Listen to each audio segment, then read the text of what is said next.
A very good evening to you. Thank you so much for joining us right here on Lookup TV. My name is John Matava.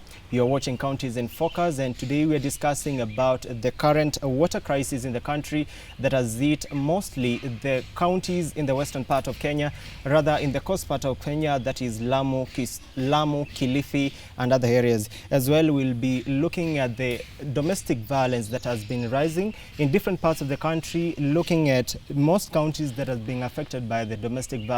And with me on set to discuss the same issue is Alice Ngige, who is a counseling psychologist, and my farthest hand is Eugene Ochieng, who is a governance expert. Thank you so much for coming. Thank you. And again, the other day we had the government spokesperson, Sarah Soguna, saying that Kenyans, as a government, they're committed to making sure that Kenyans lack no food, lack no water, but we still have some cases where counties like Lamu, Kilifi, they're lacking water, and actually they've severely been affected by the water crisis. Maybe what are some of the effects that these guys are going through? Okay, thank you so much, Matava. I think these are some of the issues, just as you have mentioned, that we have water shortages in the coastal regions and places like Kilifi and Lamu. And I think for a very long time, these issues have not been on our national discourse. We have not been discussing these things, and yet there are thorny issues that are affecting people and that we need to look at. And just as you said, the government spokesman, that is Cyrus Oguna, talking about some of the issues that the government is doing towards ensuring that the people have food. But we must as well understand that at the end of the day, it is not about what the government is doing for us, but what exactly are we doing for ourselves. No, everything starts with ourselves. And as some of the successful guys outside here says that everything starts with the attitude. It starts with the mindset of an individual. As we progress so that we can go to the community at large. So it starts with, the conviction starts with a person. So what I think from what you are saying about what the government has done, the government has done a lot. But on the same note, we must understand that the government has always prioritized things, or rather those issues that are giving back money to the government. You get me? Like oil, for an instance. And of course, this water issue has been left for the county governments who are struggling with it. But I think the government is still doing something for it, yes. Yeah. Yeah, and just on that, yes, you said everything has been left for the county governments, right? Do you think maybe the national government should get in and step in maybe to help curb the water crisis? Yes, the national government has a lot to do. You know, everything trickles down from the national government and to the county government. The county government actually has, if you look at the fund that the county government gets, then it's only 15%. And we have the BBI, the BBI thing that is coming, and so in the discourse amongst the things that BBI is going to tackle is to ensure that the revenue, the county government is going to get about 35% of the money. But we must understand that the government has to put a lot more effort in providing for its national citizens than even the county, because the county government has so much, has so little compared to what the national government has. Yeah, so the national government has to give so much. Yeah. Absolutely. Yes. And now, Alice, now looking at the residents in Lamu, Kilifi, they've been severely affected by the water crisis. Maybe how can we gain, or rather, how can they handle their mentality? It starts, just as my colleague has said, it's all in the mindset. We need to create that awareness that whenever we have water, we need to conserve it. We take that responsibility. Because I do believe that once in a while we get that water, but how much do we conserve? So when the community is enlightened on ways of conserving water, we can be able to reduce the the water crisis there. So it's all about psychoeducating the people, educating them, reminding them, and as time goes by, we are going to be able to curb that issue. Yeah, psychoeducation. But now, looking at the situation at this point, yes, we have to educate them, we have to enlighten them, but whom do you give the role to do that to? It starts from the family. The family is the smallest unit. So as a parent, what role am I playing in issues of water conservation? For example, if I have a kitchen garden as a parent, instead of throwing that water away, I can inform my children, instead of pouring this water, you can be doing what? You can be watering the kitchen garden. So it starts from the family, it goes to the community level, up to the national level. So the role of the chiefs, the role of the church leaders, the school teachers, and everyone has a role to play in that. So it starts from the family going up to the national government. Yeah. All right. And again, sustainable water management is one of the measures that can help curb the water crisis. Maybe what are other measures that can be put in place? On to you. Yes, sustainable water management is one of the ways, one of the measures as you've mentioned. But under it, we have so many things. Like a part of it is like water desalination. Like this is the process whereby we use we ensure that the salty water has been made safe for drinking and even doing other economic work activities. Like maybe you can that is now the water can now be used in making other products, can be used even in selling outside for people like travelers and so on and so forth. Yeah, so water desalination, and we also realize that other measures of conserving the same water is that we can use storage tanks, and there's so many other things that we can use in storage of water. But we must understand that all these things, even in storage of water, they have got their cons and the disadvantages. You get me? The advantages and disadvantages. So like there is the pros and cons.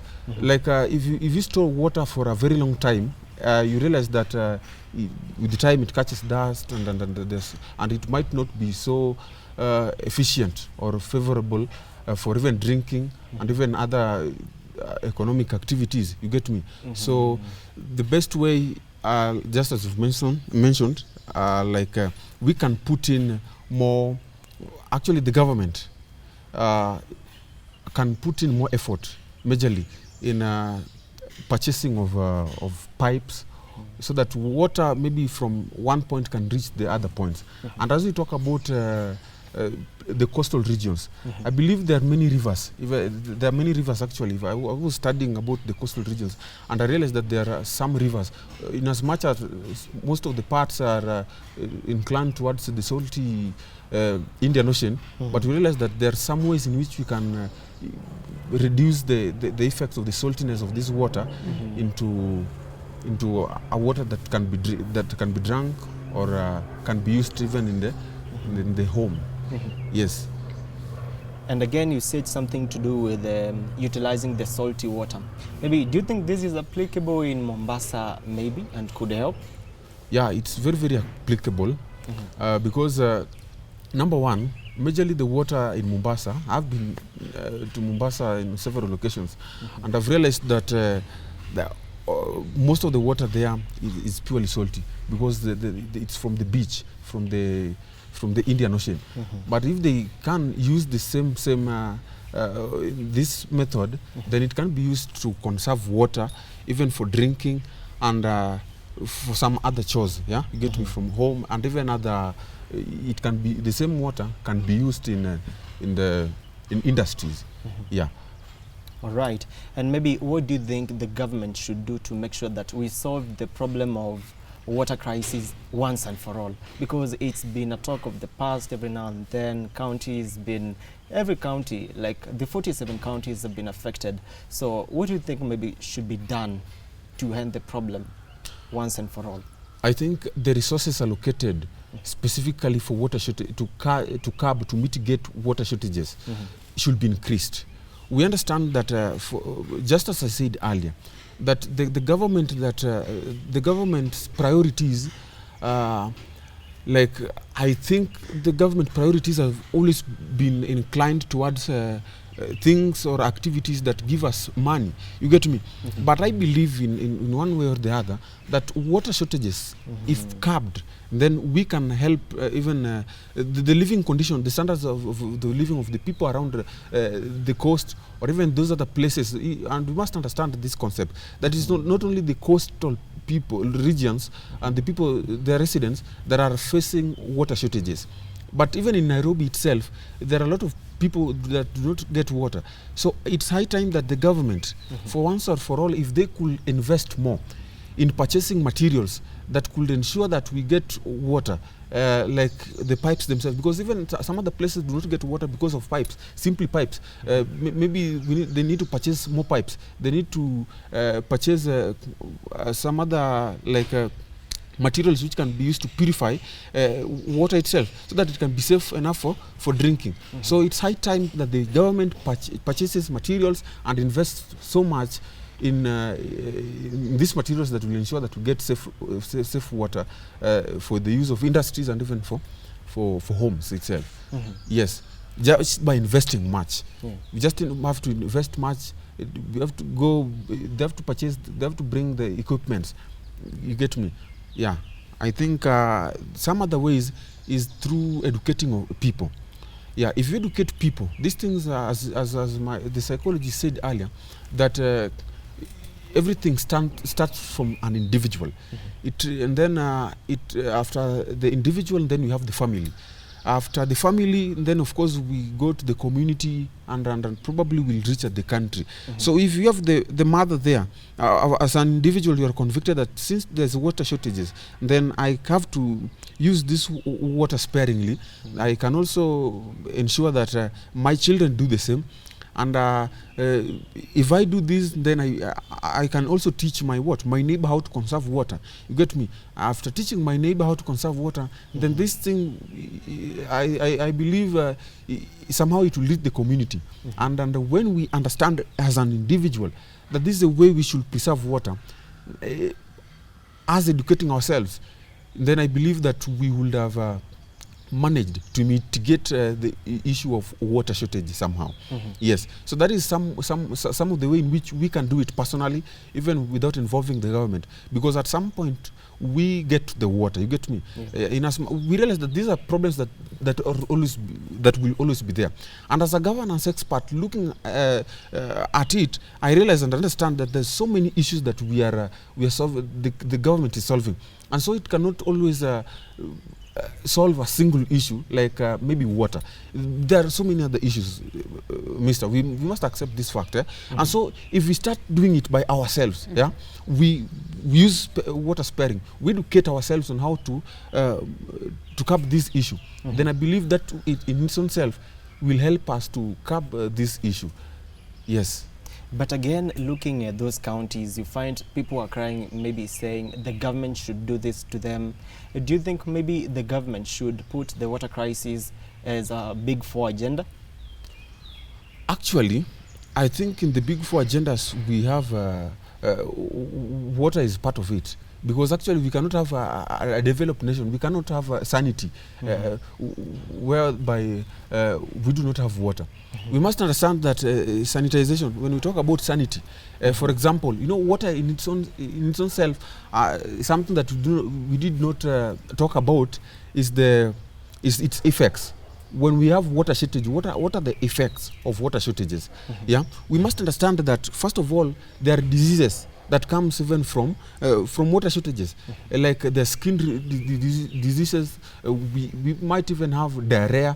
There are a lot of diseases. Yes. Yeah. So there are like a lot of diseases, and it affects even the mental health itself, which my sister will talk about. Because when we do not have water, and I think it affects the economy at large. When we do not have water at home, first of all, and I cannot be healthy, because I need to have drinking water. So if I do not have drinking water, even the way I'll be reasoning, there's this, from where I come, there's this say that that a satisfied man, that is a direct translation, that a satisfied man cannot sit on the same table with a hungry man and agree on something. You get me? Yeah. So majorly, when you look at this concept, it's like this person who does not have water, you expect them to go to school. You expect their children to go to school. You expect them to go to the workplace and work efficiently. You see, so these are huge problems that if we could try to curb this issue of water shortage, then we could adversely mitigate even the economic issue at large, economic problems that are affecting us, because it will come when the mind is fresh, when the sanity and these other things, then. Yeah, so the government, in its big four agendas, water is there. Yeah.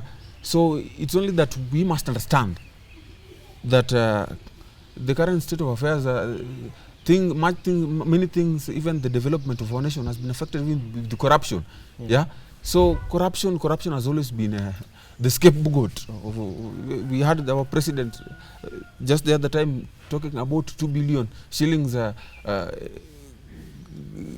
Just I don't know how it's escaping the national treasury every day, and of course it's saddening. These are money that can be used can be channeled towards mitigating these issues, the water scarcity, and of course even starvation, because even we understand that if there is water scarcity, then it is also part of it leads to starvation.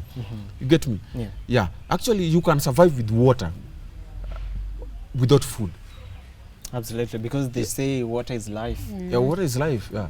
So it's in big four agendas, but we understand that there are a lot of things that have affected our government. Right now, even as you're talking about mitigating such, and there are a lot of problems in some steps that have not been affected by the government, that were in the big four agendas.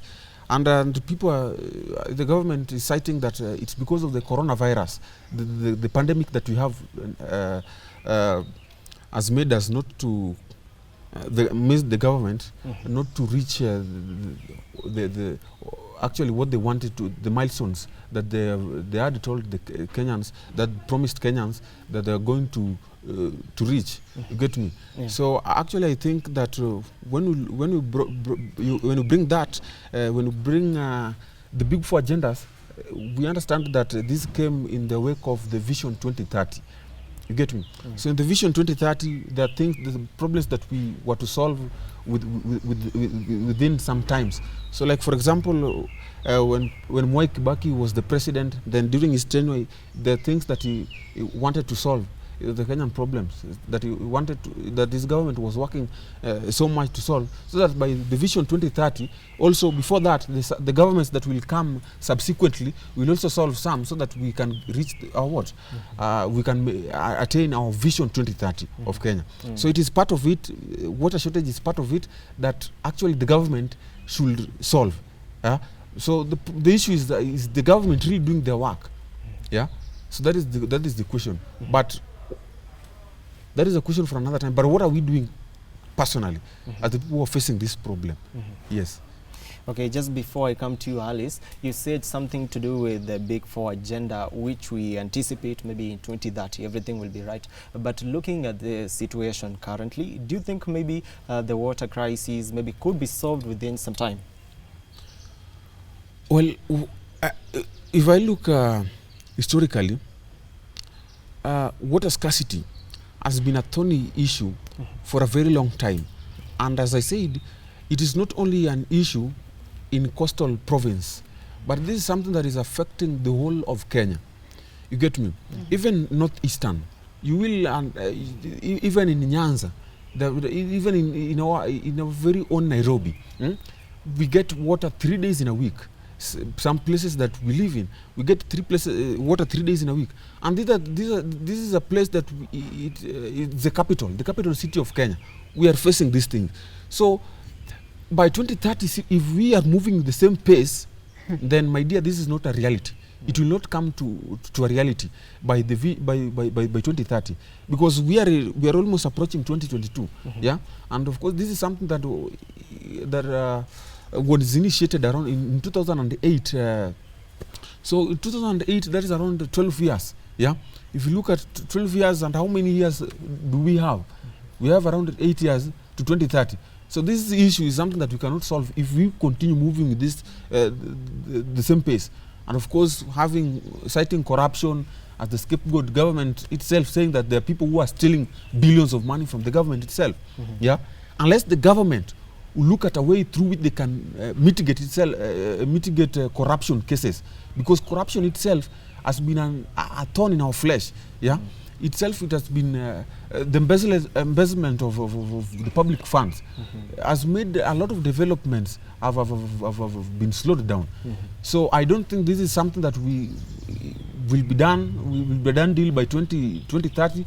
I think we'll be talking about it for several years if it do not change the way Kenya is being ruled.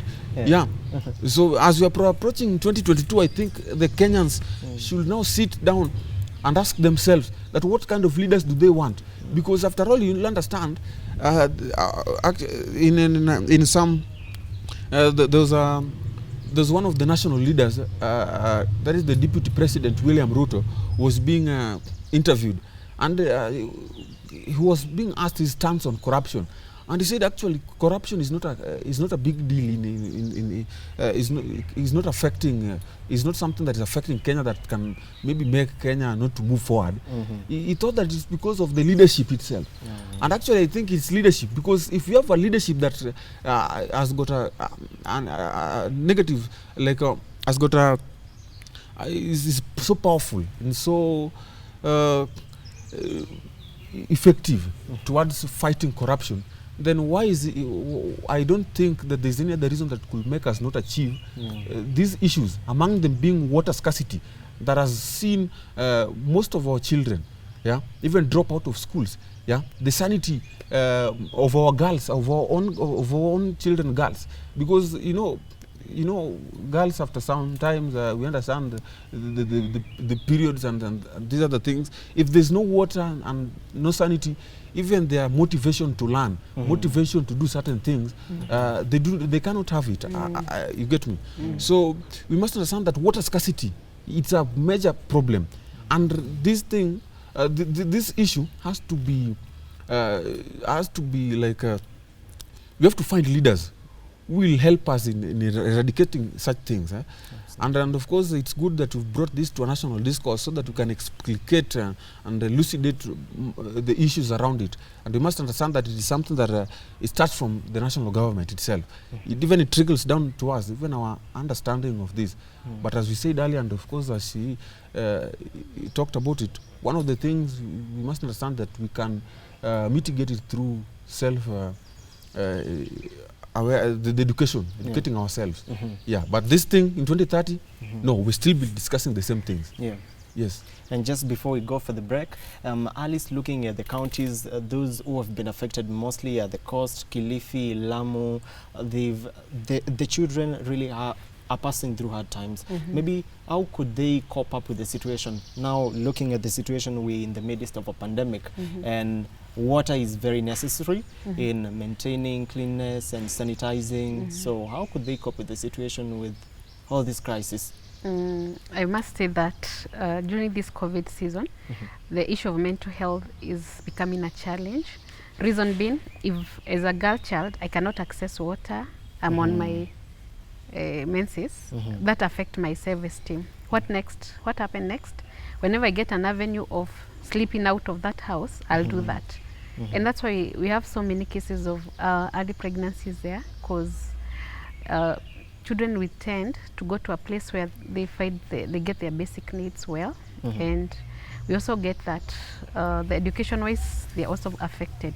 So in a nutshell, we need to create that awareness that water is key, water is life, water is everything that we need, and the government and everyone has a role to play when it comes to issues of water.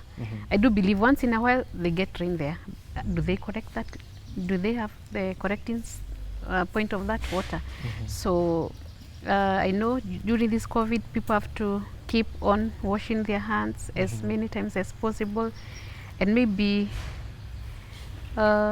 I think water then should be treated as a major priority in one's life. So the government and the community need to put that in mind, conserve water, and also do something like planting trees, ensuring that we don't mess with our environment. Yeah. Absolutely, and thank you so much for your point. We shall be picking from that while we come from the break. We're going for a quick commercial break. Stay with us. We shall be right back.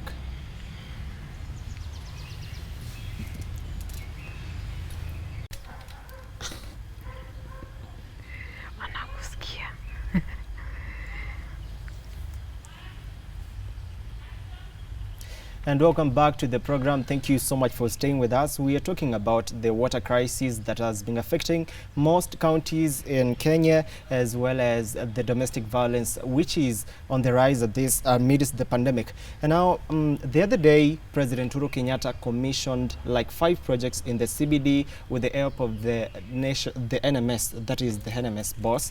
And now, looking at the situation, they made Nairobi, the residents could access the water well, but looking to other counties like Turkana, Lamu, and any other county, do you think maybe this could be an eye-opener to them? Well, the president commissioning the projects, the water projects in Nairobi, and not to other places. First of all, we must understand Nairobi is the capital city of Kenya. So, okay, this is not to say that those people do not need water, or like the projects will not be initiated. But I think that the government at least is showing interest in, has also shown that it is now opening their eyes towards the problem, this issue of water problem, the water scarcity in Kenya as a whole. And I think that if it has started in Nairobi, then probably it will reach even in Lamu and these other places. But of course, we have to start from somewhere. The president has to start somewhere. What will be the, by him starting in Nairobi, we will say that it is because it is a national, it's the capital city of Kenya. But what if he started in Turkana or somewhere else? So we must understand that I think the president did something great, and we should not read so much from it, like as the tax collectors or think that maybe it's just because of just doing it in Nairobi. I think the president has started somewhere. We should not read too much from it. Yeah. All right, thank you so much on that. And now, yesterday, the Kenya Red Cross warned that we are going to experience like 38 counties are going to be affected by the floods in the coming future. So what do you think maybe could be done in those areas already facing the water crisis? What are they going to do? Well, wow. The Kenya Red Cross giving a warning to certain places. Actually, we must understand that there are places like in Nyanza, places in like Nyando, around that Nyando, there are places even here in Nairobi, like the places that are always like somehow waterlogged. So the water has always stayed afloat, and so these problems, eradicating them might take time. It is not something that you can wake up today and do it. You get me? These are things that we have to plan for them. We have to sit down. We have to plan for them. It is something that is done for posterity, because we cannot just sit down and say that tomorrow we are going to do this and it is done, because this is an issue that has always been there. It is not an issue that is this is not something that is affecting Kenya for the very first time. You get me? Even the flooding. But the question that we must ask ourselves, that how are we going to use, because we understand that these issues, the flooding of water, is happening even in places that have scarcity of water. Yeah, you get me? So how are we going to use this rainwater? How are we going to tap this rainwater so that it can help us in the near future? You get me? How are we going to use this? How are we going to enable ourselves to use this water? How are we going to tap this rainwater so that it can help us even for posterity? Even for our children, if we have an idea, then I believe that it will even help our children. That is the question. So, what we can do actually right now, it is very like we have little to do. Actually, we will still be hearing the Kenya Red Cross going to these places, the waterlogged places, the flooded areas, and carrying people to other places, because we are not thinking. We are waiting until. That is what I think about the government. Actually, why should you wait? These are things. Flooding comes. It's something that comes seasonally. It is something that is. We have it. It's happening this year, and of course next year when during rainy seasons, we'll have the same things. We'll have the same tragedy. Yeah, the same tragedy, to call it so, for a lack of a better term, because this is tragedy. We have been facing floods for a very long time. Yeah, and just on that, every time we're facing floods, and maybe Alice, to come on you, do you think maybe Kenyans should be prepared mentally because every time we're having floods, we always want maybe people should relocate to higher places, higher regions. Maybe do you think the government should improve on the way they cushion the citizens on preparing on such crisis? Wow. Disaster management should be taken now seriously, because these are things which are inevitable. So if the government can be able to make sure that the Department of Disaster Management is in place, then we can get results. For example, I want to say what Eugene has said. We usually find that at Nyanza place, we can do ways of preventing those floods. For example, if the community is involved, the way you're saying, if people are told relocate, then the community should be told why are they relocating. At times people don't know why they are doing so and so. So psychoeducating, creating that awareness, and then the government making sure that it has the disaster management team is working. I think we can. And I also think that on the same note, when you look at ways through which the government, like how the government can help to curb these things, I think the government should not be waiting for this season so that they can tell us to move to higher places. What do you expect? Okay, have plans, because we must understand that whenever we're moving to higher places and relocating, then the habitat, and that is why people like Elon Musk are coming up with multiplanetary habitats. Because they think that the earth is not adequate enough to provide or even to sustain men anymore. You get me? So people are coming up with the ideas on the same note of disaster management. You get me? And I think that the government should be doing these things early enough so that we people can understand if it's maybe digging up whatever it is that they're going to dig and the terraces and every other thing, so that it can prevent these erosions and even the flooding of these places that are prone to water flooding. Then we can do such so that this water can be channeled somewhere else, that it can be used later on. You get me? There is no need of telling people to move to higher places. Then, but what how about can their you plans? control such a big water and floods? But that is why I'm telling you that this is something that the government should sit down, and it is something that is affecting us, and it should be looked in a lenses that how can we solve this thing for posterity, not only for today. After you move to the high places, then what else? Because we realize that after moving to the high places, they always come back after the floods have reduced to continue the life. So what is it that can be done by the government so that we can ensure that we are not going to be told to move from our places of residence? What are we going to do? So the government should come up with measures that can ensure that this is something that is done for posterity. This is something that it's going to mitigate flooding for life. And I'm going to be assured that I'm going to live in my place, because even if I move to higher places, I'll not take my plants with them. I'll not take my livestock perhaps with them, because the high places might not even be near. You get me? So most of my plants and most things will have been affected adversely. So the government should look at this seriously and not just telling us move to higher places, and then so what? What about the schools? Are we going to take the schools with us to higher places? Are we going to take our shops to higher places with us? These are the questions that we should ask ourselves. And so when tackling these issues, the government should look at ways through which it is going to tackle this one for posterity, as I mentioned. Okay, Eugene, now looking at the situation, let's say like in Tana River County, now those people have now they're facing floods, and again, other times of the year they always face the water crisis. So what do you tell these people? There's nothing I can tell them which the government itself has not told them.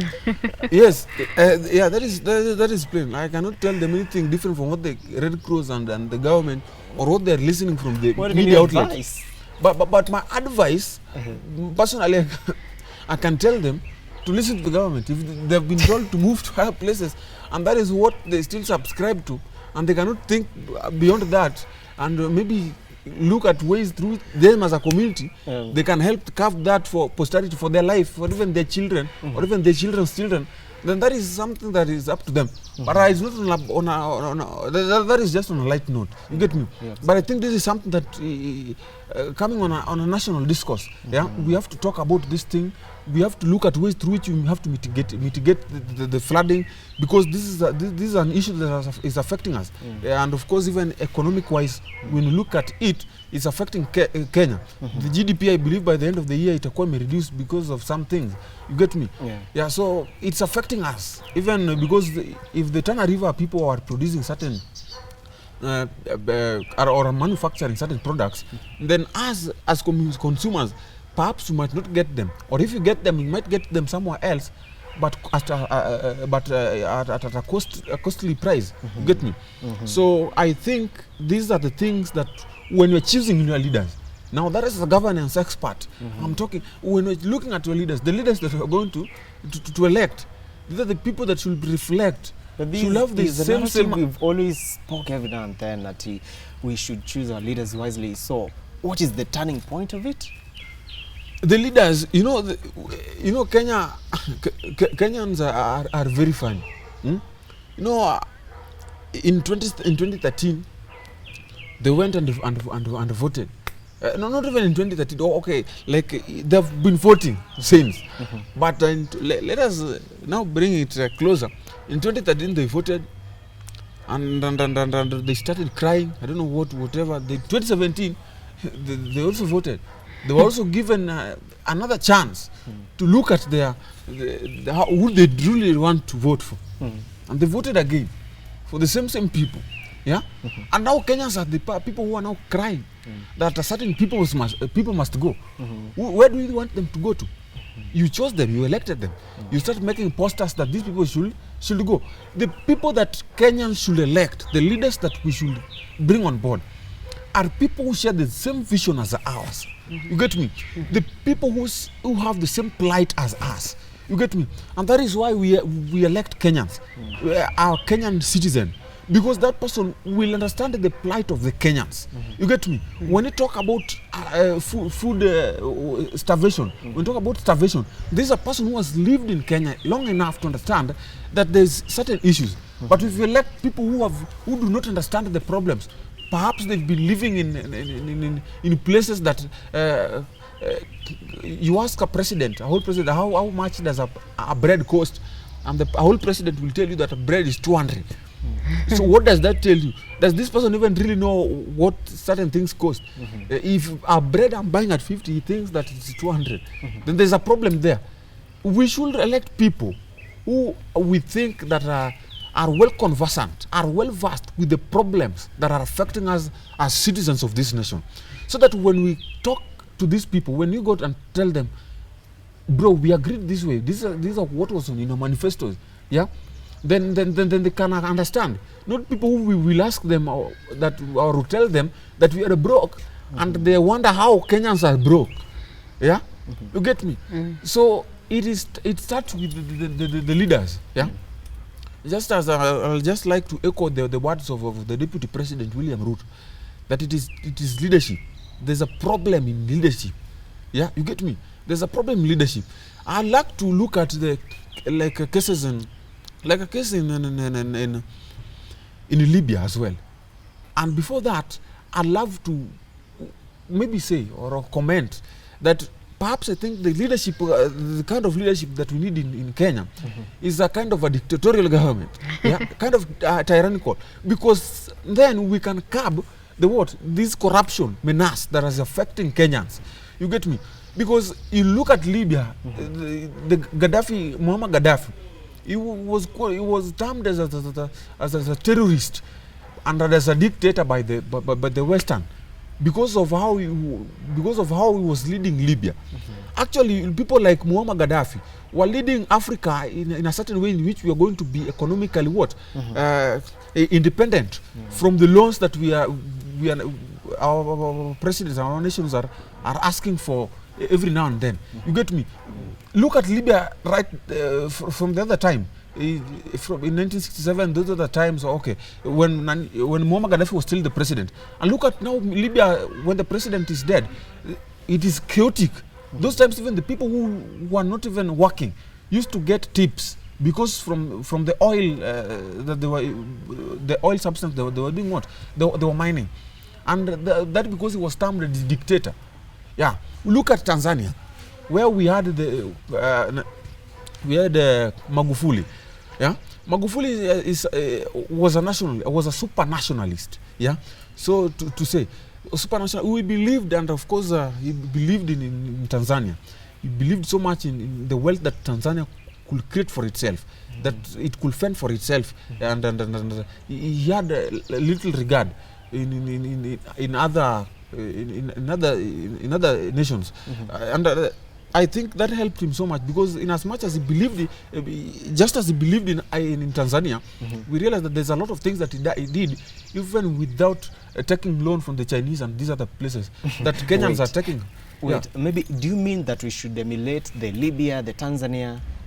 Yes, I'm talking. I'm not, okay, like everything has their the advantages and disadvantages, because Yoweri Kaguta Museveni is also termed as a dictator, and they think there's nothing much he's doing to Ugandans. What I think that should be done is that in terms of in issues to deal with corruption, we need strict leaders, people who should stand and say no, it's a no, it's a no, it's a no. You get me? People should deal with these cartels. And who is this person who can deal with the cartels? Because we understand that in as much as we are having issues, certain issues, not even, and my friend, this is not only a water starvation, water issue and starvation issue that Kenyans are facing. There are a lot of issues that we are facing. And all these things is because of the leadership, because of the corruption. And so my view itself is that we should embrace a certain dictatorship, a small kind of dictatorship, so that when the president, when the leader thinks that he stands against corruption is a no, then we know that even tomorrow, even the other days, we will still stand on the same note, that is no towards corruption. And I think it will help so much, because a lot of money we are taking, the loans that we're taking from these other financial institutions, as Kenyans, I think they're a burden to us, because they're the things that are taxing. That is why we get a lot of tax. You get me? We are being taxed. People take the loans, then they eat it. Yeah. Some other people are saying that people are building their own empires. Yeah. They're even tagging the president as the Kenyatta Empire. Taking loans. Just the other day, we saw a poster made by one of the activists that this person, Uhuru Kenyatta of ID, this and this, is not, Kenyans will not be liable of any loans that he takes for his family, because the loans that he's taking is for his own family. And people, activists have been coming, crying. Yeah? Yeah, and Victor, before we get deep into that, COVID has brought so many ways that it has led to increase of domestic violence in Kenya. And now, looking at a situation, let's say in Lamu, Kilifi, you find the women and the girls spend like a third of the day walking long kilometers looking for water. Maybe, do you think, at least, how best could they solve their mental disturbance? COVID has brought a lot of disability. It has destabilized people. For example, if those people are walking for so many kilometers to get water, and maybe whatever they were doing as a source of their income was off, then it's even become more stressing. And that's why we say that COVID has led to a lot of loss of job. And when people are stressed, I think we also have so many cases of people killing each other. There is a lot of domestic violence because if a man, I'm supposed to be the breadwinner, I've lost my job, these are my children, this is my wife, they are not understanding me. So what comes up? We start arguing because of stress. And when that stress is not managed, it leads to depression, which at times also lead to killing. So looking at those girls, I think they need to, I think the national government and the community at large, they need to look at ways of conserving water. The small water they have, they can be able to channel it well, maximize on it, and minimize the distances people are walking. Yeah. Yeah, and again, they say when people come together, they can bring some chaos, or rather they can erupt these violence every now and then because they've been used to. Maybe you could help us understand what happens. I heard you say that when people are together, violence is likely to do what? To come up. Yeah. What do you mean? So when, for example, we have a lockdown with us and the curfew is there, everybody is home, the father, the mother. But again, you find this situation with the curfew, it has made to a lot of increased domestic violence. Oh, yes. Maybe, so does it mean with the father and the mother all around, maybe could erupt to this chaos? I get you now.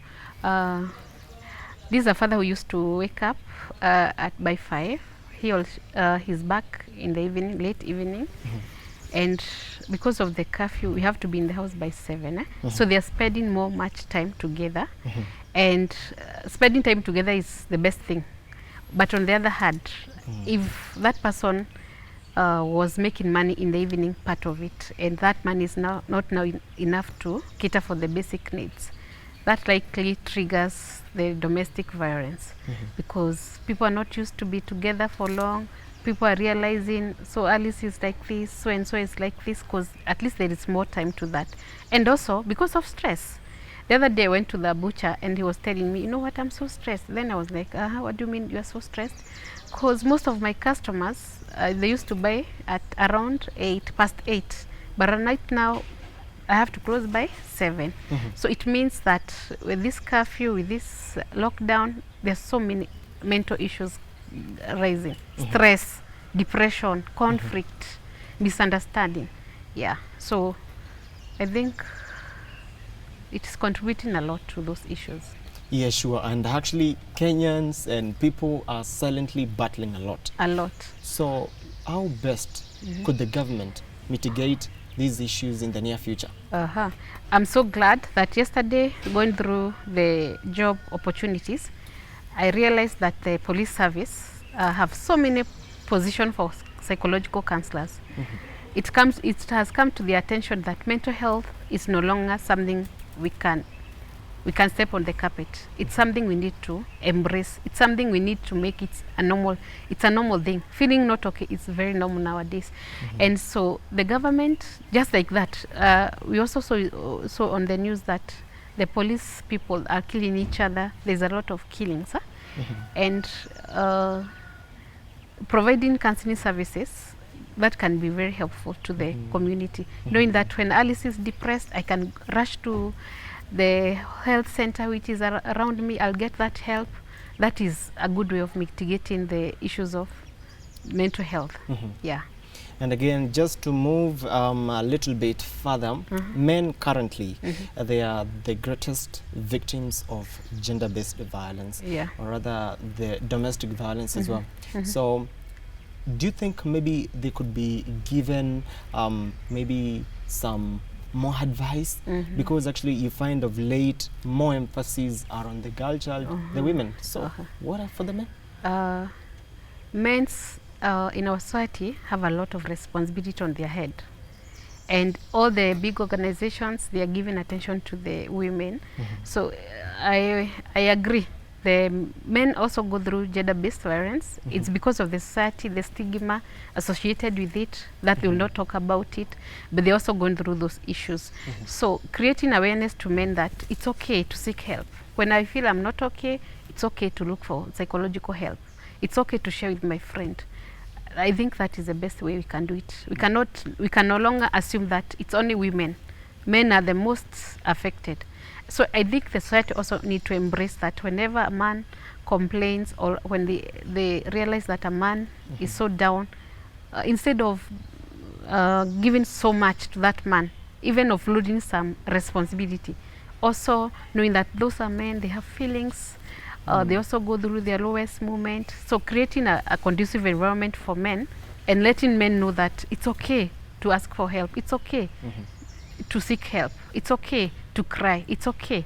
You know, when all those expectations are lowered down, then the men are going to seek help. Yeah, so they also need to be supported. I agree with that 100%.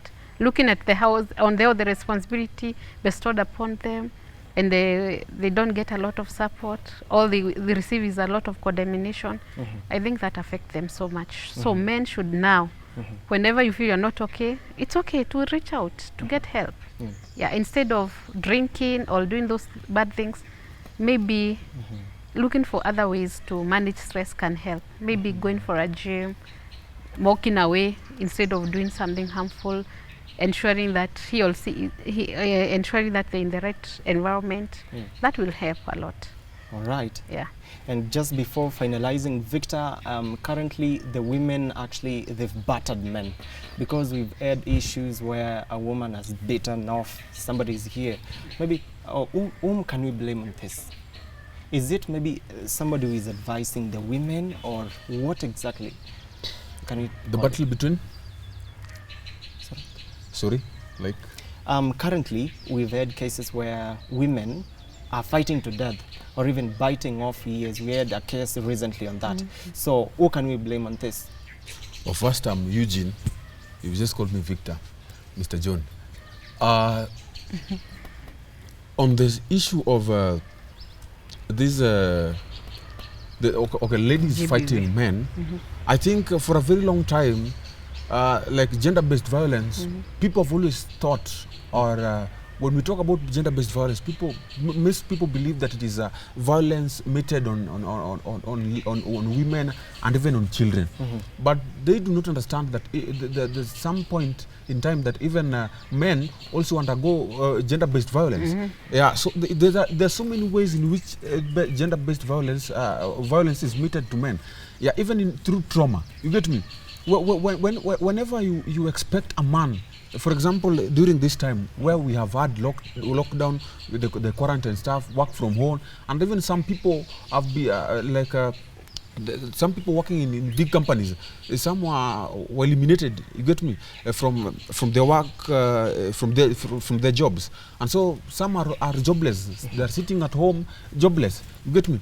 And now, like the ladies, there's a guy I understood that used to earn around was it around over 500,000? You get me? So this person earning that huge amount of money, no, it was around 400,000. So from 400,000 to 40,000 shillings, yeah, and yet the wife still expects that same guy to provide to the family the same way this person used to provide to the family during that time when he used to earn 400k. You see, so this is trauma. This is affecting the mental health of the boy child, and I think this is something that we should discuss it. Just as my sister said, this is something that we are now happy that it is coming to the national discourse. We can now come and interact with such thoughts that men are also victims. You get me? And how is it? You're asking me about who is it to be blamed? Yeah, the society is to be blamed. And who is the society? It is me and you. The same society that we had decades ago that used to make women inferior is the same ones that are working so tirelessly. But again, Eugene, yes? You see, in looking at the cases, when women have small issues in their families, they run to the older women to get more advice. Maybe could we blame the older women for engaging them in maybe some deceitful thoughts? Not really. You know, we cannot base our argument entirely and say that every woman, every lady who has an issue in the house goes to older women. Sometimes they even go to their own their own friends who are not older women, their own very own peers. You get me? And some even their other male friends. The same women have other male friends, and they tell them do this and this to your husband, or even do this. Or even it is something out of self-conviction. They're just convicted and no, this is the right thing to do, and they're going to do it without even asking people. So in the society, just as the society has always echoed the issues that are affecting ladies, it is now high time that even the issues that are affecting boy child, the mental health of men, should also be echoed, so that we can understand that even men are also being affected. You get me? And this thing that is affecting men, there's a question that you asked earlier on they're now at home. You get me? And has it by any extent made has increased the cases of gender-based violence? Yes, it has increased, but who is to be blamed is your question. We understand that what you give is what you receive. As a man, if I come home, I have my wife and my children. I smile with you and do other things, but if you as a wife, you have a problem when I cannot provide for you. Like if you see me at home, you know, if you see me at home and I do not have a work, you must understand. Well, like you must be an understanding. Just as men, you want us to understand you, ladies. You also, ladies, give us ample time, give us a conducive environment when you come at home, so that we know when I come at home, and